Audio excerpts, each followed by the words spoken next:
Hello, Hello. Sam and Fee. I'm back for another one of our midweek musings. For those handful of you that do follow us, there are a few, but yeah, you probably will have noticed that we've kind of been MIA for the last 3 weeks, which I hold my hands up for. That's been me.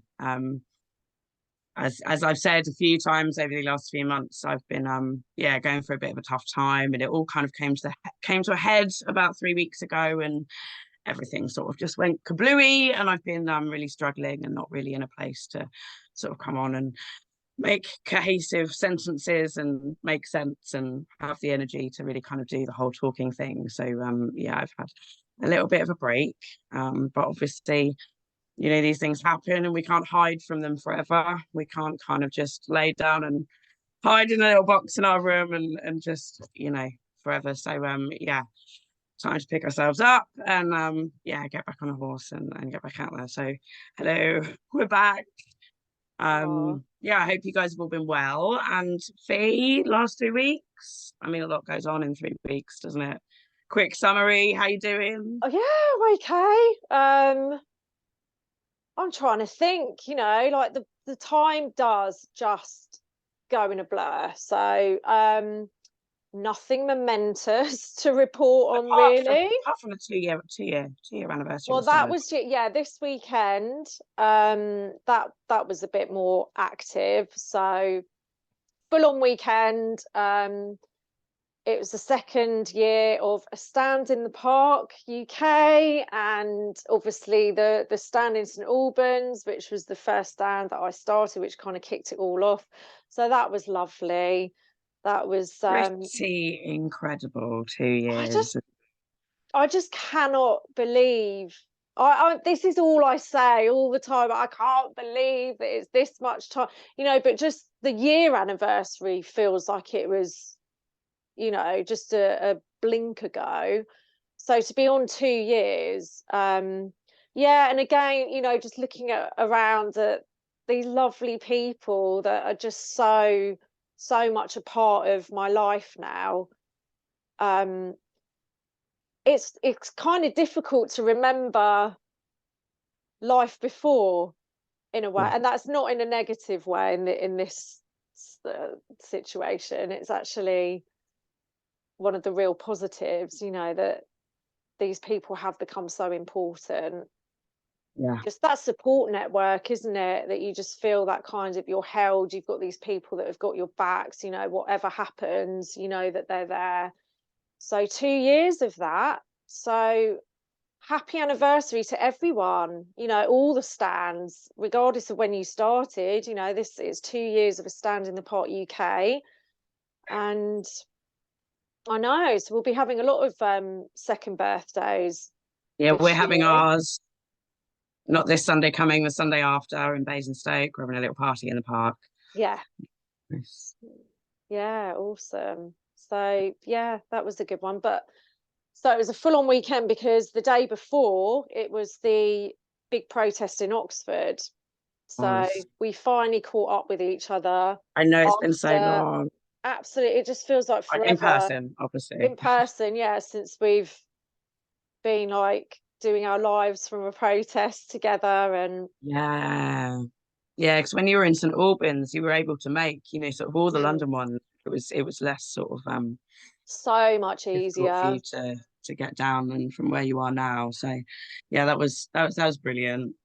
And it was, to be honest, it was just what I needed. There was so many people there that I've spent, so much time kind of talking to online, Yeah, and sort of forming relationships and friendships with yeah. that. Oh, that's my cat. um Hello. yeah, forming Mm, relationships and friendships with that you don't get to see in person, and the amount of sort of love and sort of support and coming together that was in the air on Saturday was yeah, that's what I needed. yeah, it was a really successful day. The turnout was massive. Yeah, it was a really good turnout. I don't. people always ask me, you know, how many people do you think were there? And I'm I don't useless, know. absolutely useless at trying to estimate the turnout. I've seen figures in the region of sort of 10,000. Mm. Seems kind of realistic, I suppose. But I wouldn't have a clue. But it was massive. It was massive.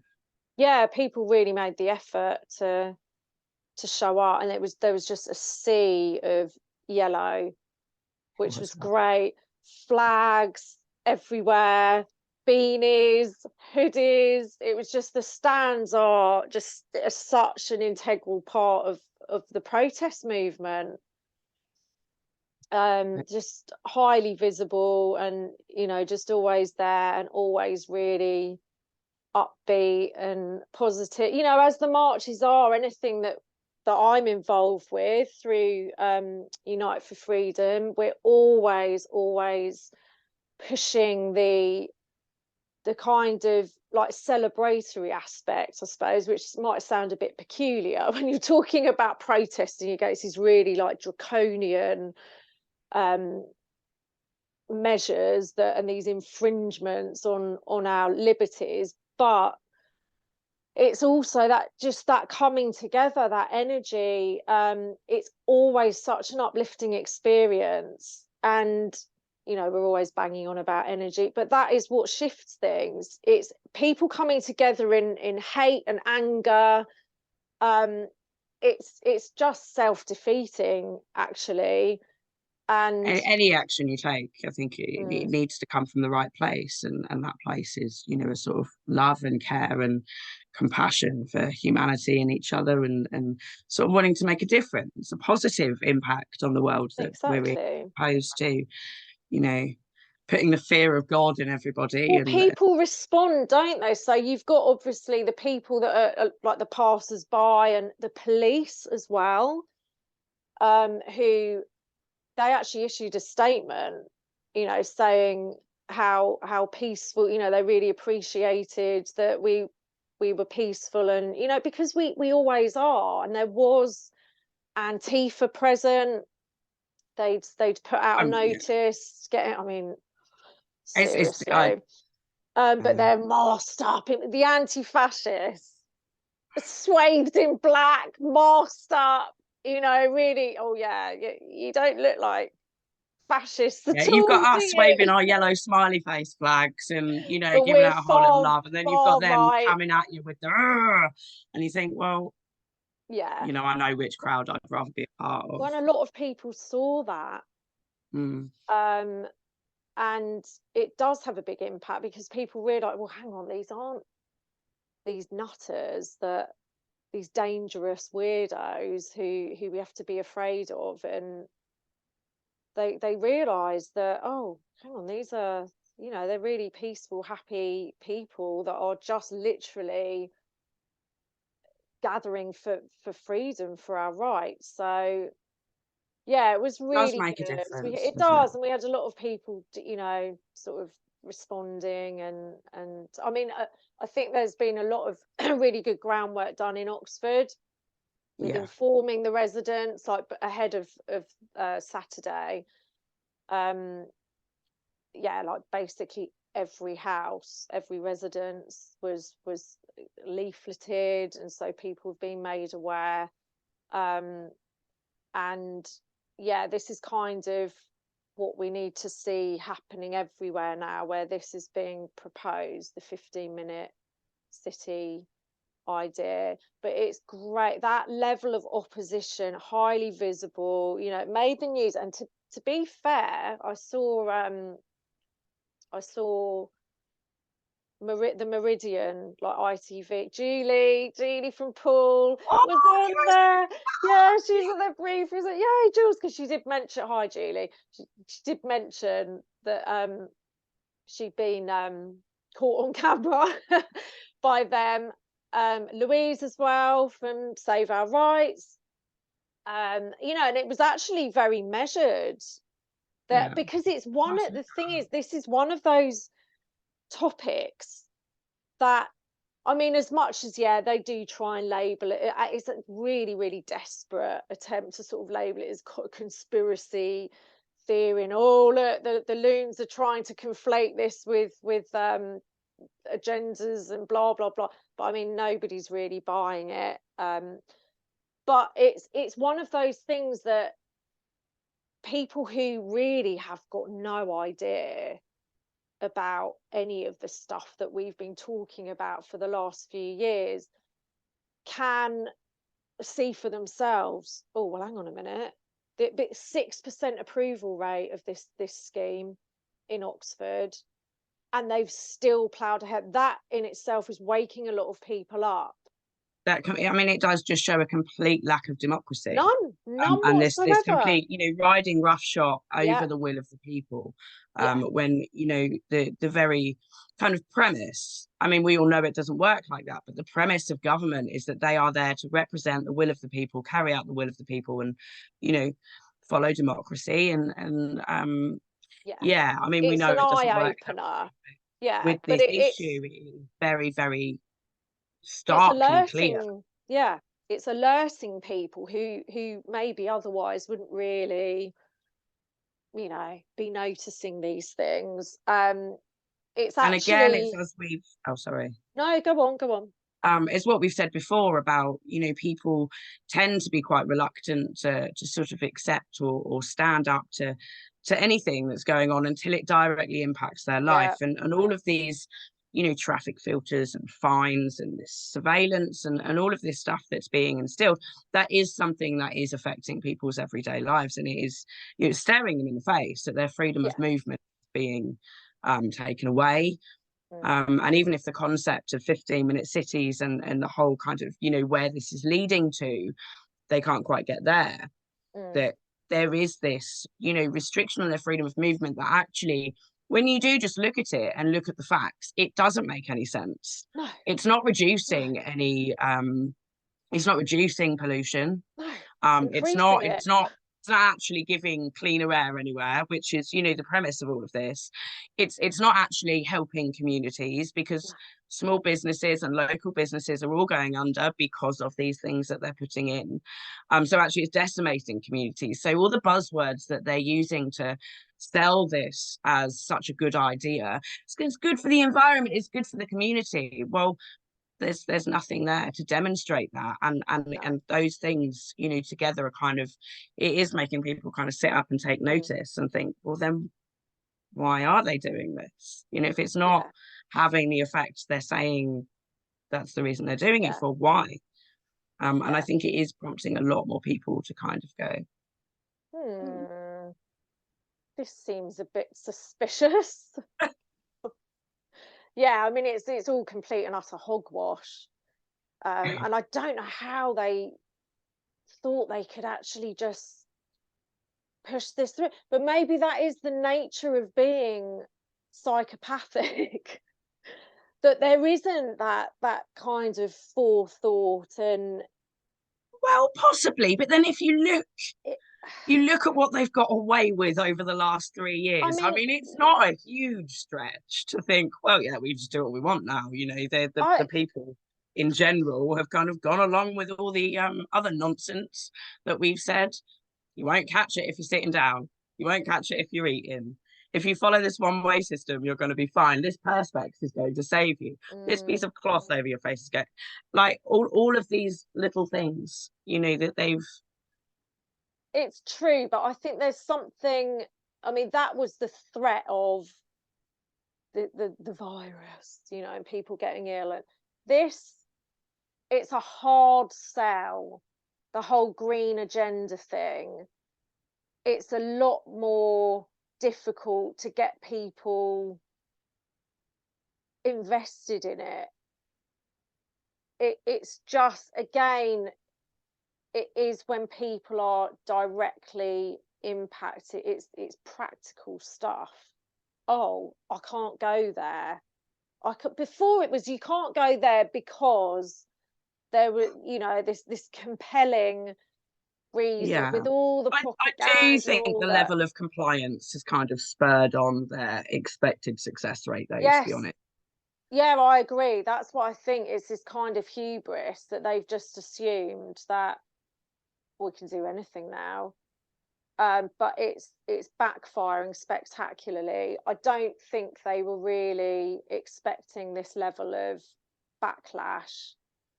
And I think it is kudos to, there are thousands of people all over the country. I mean, obviously you've mentioned, that in Oxford, I know there's a very active community in Oxford that are doing a lot to raise awareness of this. But I think all over the country, there are people that are making people aware of this, 15-minute city agenda and where it's leading and all the things because there's a lot of people that would have no idea that this was happening if it wasn't for the people that are making noise about it. And at the end of the day, if people don't know that it's happening, then they're not going to stand up against it, because as with everything, and as I said in our live on Sunday, that everything that's happening is coming in through stealth. It is a softly, quietly, little step by little step, that generally, either people don't notice, or, it's too late when they do, or, perhaps they think, oh, well, it's only a little thing, and they let it slide. But there's a lot of work going on, as I say, all over the country, of people sort of saying, you really need to pay attention to what's going on. And it is making people aware. And I think that is the key, because as you say, most people, once they're aware of what's going on and they start kind of really looking at it and going, hang on a minute, there are not a lot of people that are going to accept, all of these measures that they're putting in. Well, we're already seeing, I mean, 70 grand's worth of damage to these bollards and these things. Not that, of course, I would be advocating. I mean, I don't endorse criminal damage, but as I've said before, it's that we have a democratic process, and that has been done in Oxford, and the people have been completely ignored. So what exactly do they expect the people to do? When 94% of the people have said, no, we don't accept this, we don't want that, and they've done it anyway. They've taken away their right to have their say. They've taken away the democracy in the decision-making process. So what are people supposed to do? What do they expect people to do? Yeah, exactly. I mean, and we've seen just the we were chatting a bit before, and I was saying about up here in Birmingham with the clean air zoning bollocks. 30,000 people have refused to pay the fines, and they can't do anything about it. And I keep saying this, like, the infrastructure is not there. When you've got people en masse, and 30,000, I mean, it's a good number of people. It's not millions. 30,000 people going, no, not doing that. It all grinds to a halt, because they just have not got the number of people to be enforcing this stuff. So it always comes down to that non-compliance. Mass. If enough people just go, no, move the bollards out, they'll carry on their own way, in their thousands, it's done. It's over. And I think this year is going to be really, we've said about it being a pivotal year before, and I think this is going to be a year where people start to realise how much power lies with us, and that it is about the numbers coming together, where these things just, they're scrapped because out of necessity, because it's just not possible to enforce these things. It's only by compliance that these things roll out and continue. The digital ID things I wanted to mention. Yes, that's important. That's the deadline's the 1st of March. It is, isn't it? So yeah, it's really important to get these consultations. The governments, they whisper, unless you go onto the websites, these things aren't put out there. They're not on billboards saying this thing that's going to massively affect your life and your future. Because they don't actually care what you think. They want to just do it anyway. But they do. But having said that, there was such a big response to the vax mandate consultation, it overturned it. Yeah, because it very good is point. about numbers. It is about numbers in the end. Um, they can't just ignore these things, and they do have to roll things back or tweak things, or doesn't mean that they're not going to keep trying at a further date to push these things through, but it's a massive hindrance to them. And the digital ID thing it's a huge one, because I mean, well, I did an interview with Louise a few days ago, which you can still catch everywhere on all the social media. There's a guide on how to fill these things out, because they're a pain in the arse. They deliberately Yeah, structure things so you're like, oh god, well, what, they're trying to trip you up. And thankfully there are people like Louise who understand all the lingo and what they're trying, and so you've got this framework where you can just a lot quicker than it would have been like trying to hammer your way through it on your own. But it's very telling how quickly, like, it's a very small window of a matter of a few weeks to get this thing done. But it's so important, like the Oxford thing, to register that massive opposition from the get-go, not when it's, we're down the road and it's already all being implemented, and that's a lot harder. But when there is that opposition from day one, very loud and clear, it does have an impact. it does. And It, yeah, it does make a difference. And even if it is about buying some time, um, because as you say, these agendas have been long planned. It's not like they're just going to go, oh, they've said no, no, let's just yeah, yeah, we'll not bother with exactly. it. Of course they're going to keep trying, but it buys us more time. It gives us more time to organize ourselves, to raise more support for, make more people aware, and get more people kind of standing up in opposition. And I think, it is still vital It that we do is. demonstrate our opposition. When we do that, it makes them more desperate. So then the next thing they'll try is going to be ramped up to a level where even more people are going, you what? They want to do what? So it works in our favour every time, because the more we push back, the stronger they do come back at us. But it's with things that are just like, whoa, hang on a second. And it actually creates more of a backlash. And the more this goes on, the more obvious it becomes that there is purely evil intent behind this, that it's all about control. It's all about oppressing us and keeping us contained like cattle. It becomes more and more obvious to those people who haven't really been paying attention. You can't ignore it. I mean, we're getting to that point already where this is literally the Hunger Games society we're talking about here. You Crazy. can't go, you will be fined. There'll be cameras everywhere watching you. Permit, oh please sir, can I go to what? We're already there. So can you imagine what the next thing is going to be when it's like, no, we're not having that? I mean, we've just heard this morning, or I only heard this morning anyway, that Sadiq Khan has been blocked. The Parliament's actually stepped in. I'll just have a look on here with it's the ultra low emission zones in London, which has caused huge outrage and uproar.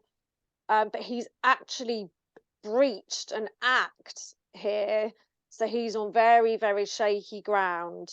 And let me just see. It's the GLA Act, which is the Greater London Authority Act of 1999. The government has the power to veto any proposals by the mayor that are inconsistent with national transport policies and detrimental to areas outside Greater London. the powers under section 143 of the Act have never been used before. And the government's actually stepped in and said no. I mean, that's a major win. And it's It is. because people have absolutely kicked off about this. There's been a lot of action in London. There's been a lot of galvanizing of all the individual boroughs and communities, actually kind of getting out there on the streets and really kind of demonstrating, making a big noise, Yeah. in their local community about these, and I think they are making headway. And obviously, what you've just said, does show that it is having an effect. Yeah, and there is another consultation, another under the radar, very sneaky, which is about London again, and cars, and effectively charging people for each individual journey, from what I can gather. I'll post, there's a link to it, but it's another one. They just, like you said, they try and get these things through by stealth, and they just want cars off the road. They want any form of independent travel a thing of the past. They want everybody right where they can see them, tracked and traced the whole time. The digital IDs very much play into all of this. All these strands are codependent. None of this whole thing can't work without all of them being in place. So you've got 5G, you've got digital ID, you've got the 15-minute city thing. It goes, Central bank digital currency. absolutely. All of these things they're interdependent.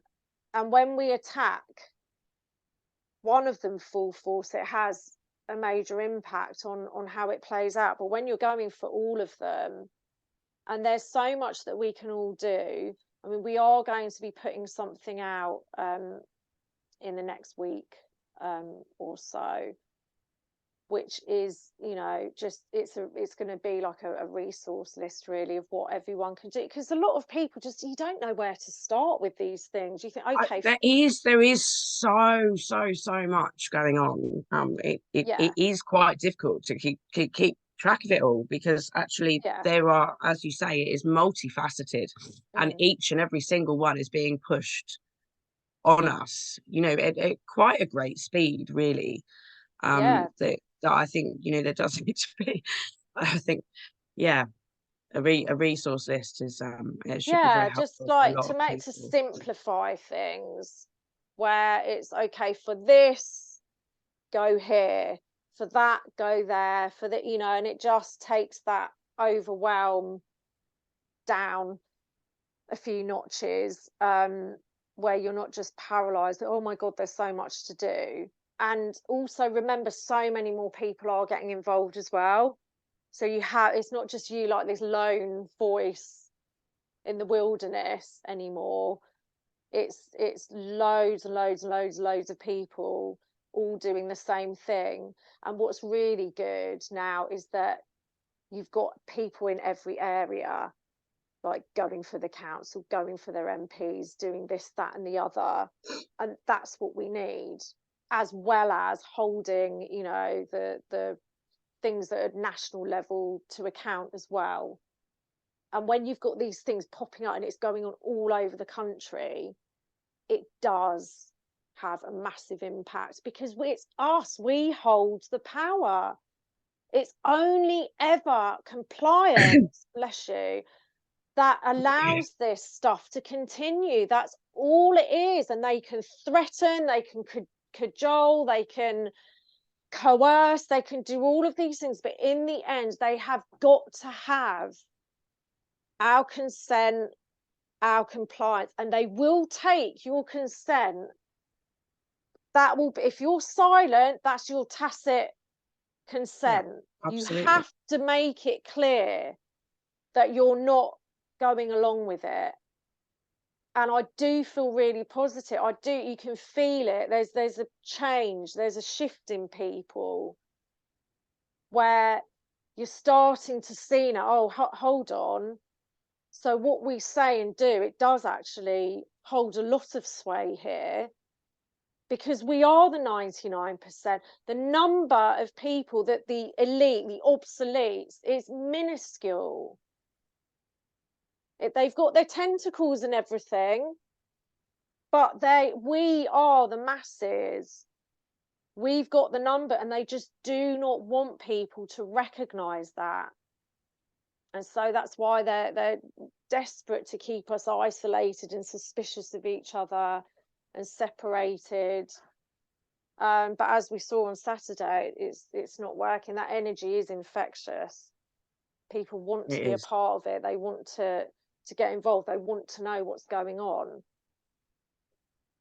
So yeah, I think with this move into the more kind of practical stuff, you know, the way life is being affected on that practical logistical level, you're coming away from that, the paranoid conspiracy theorists, you know, it's where, yeah, I mean, what we saw, just the level of propaganda that people thought we were dangerous for believing what we did. But this is a very different area now. It's far less controversial totally as well, and you can see that actually within Parliament when you look at you know, the politicians, the MPs.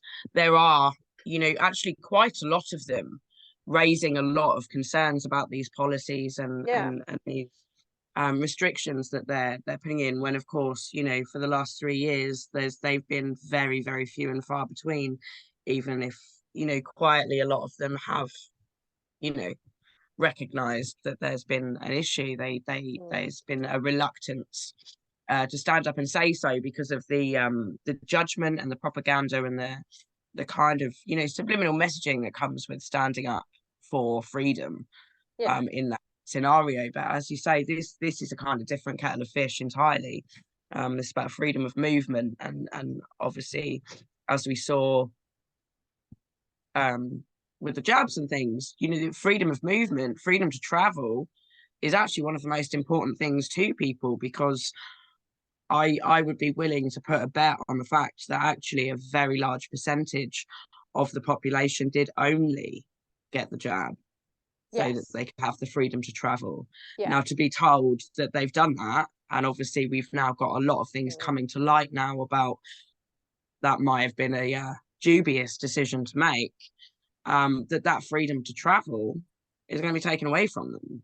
And I think, you know, with that comes, you know, it brings up a whole range of sort of, in light of what everybody has done in order to have the freedom of travel, to now find out that that is being taken away from them.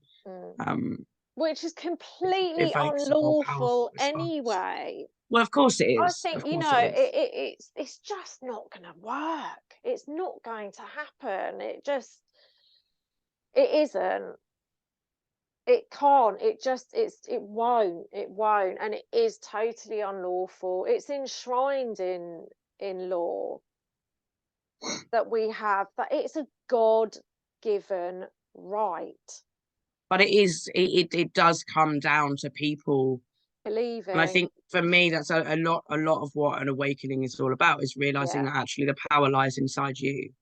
It's not out there. It doesn't belong to anyone else. And we have, you know, an ultimate responsibility and an ultimate power to make a difference. And I think as long as people do sort of start to wake up to that fact, you know, that we're not these powerless little people that, you know, have no agency and no control and no power over what happens to our lives, and that actually they can make a difference to the path that humanity's on, then everything's going to be fine. Yeah, it will indeed. Well, that seems like quite a good point to finish on. It does indeed. Anything else that we needed to say? Oh, you wanted to mention our new page. Oh yes, yeah. So we started out of necessity, really for ourselves. um, just a little place we can go to online to escape all of this for a little while. So I'll advertise it, but it's just called A Cup of Tea with Sam and Fee, and it just Yeah, has things to make you smile, inspiring, funny, heartwarming, just kind of nice stuff. Like I think you described it as a cup of tea and a warm, cozy blanket or something. yeah, Something you just something you yeah, can that you take a few minutes out and just remember that this is not the whole of everything. There are still absolutely amazing things going on in the world. Just the sheer number of beautiful places, people, animals, things that are going on. It's very easy to just for life to become quite sort of one-dimensional with all of this stuff. It's just when that's your only focus, that's what you're going to see as well. It's where if that's what you're consistently looking at, that's where your attention's going, it's what you're going to keep getting more of, and you do need this little breathing space. So really it was at a point where we were both feeling very kind of bogged down with things. I'm like, oh, do you know what would be nice to just it's just lovely to be able to post these things somewhere, and for it to just be that aspect of life, all the things that bring us joy, and it really can transform your day. It maybe sounds life is not all bad. There is joy and there is no, beauty and there is love. And if you find yourself in a place where you're forgetting that, just pop over. And yeah, it's our little place to remind ourselves more than anything else. I think, oh yeah, remind definitely. ourselves that it's not all, challenge and struggle and No, hardship, and that there is that a can lot of joy to feed you, find. it can energize the other side of stuff, because Oh it yeah, we'll reminds you pop what the you're link in fighting and for. Yeah, exactly. yeah. So It yeah, was we'll pop the link in and pop on by. yeah, be nice to see you. Yes. Right, so That is that's it. us. Yeah, and we'll catch you next week, all being well. Yes. No. Onwards and upwards. Onwards and upwards. Have a good rest of the week, everyone. Yes. Sending Take lots of love. care. Bye. Bye. Oh, won't stop. There we go. Bye.